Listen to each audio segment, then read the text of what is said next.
माझ्याकडे गणपतीमध्ये पाहुणे मंडळी आली होती, तर माझ्याकडे डेअरीवरनं नेहमी 2-4 लिटर दूध यायचं. तर मग मी ना त्याची मलाई काढून त्या मलईची एवढी लोणी काढली.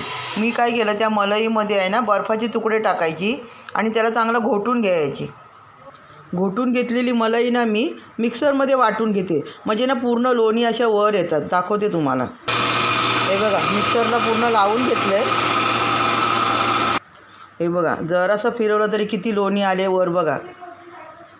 मिक्सरच्या भांड्याला सुद्धा किती लोणी लागली आहे बघा. आणि ह्याच्यामध्ये सुद्धा बघा.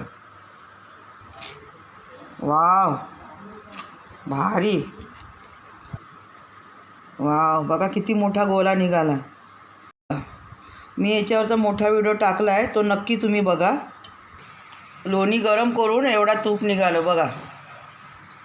तूप चांगलं तयार झालं आहे. हे बघा.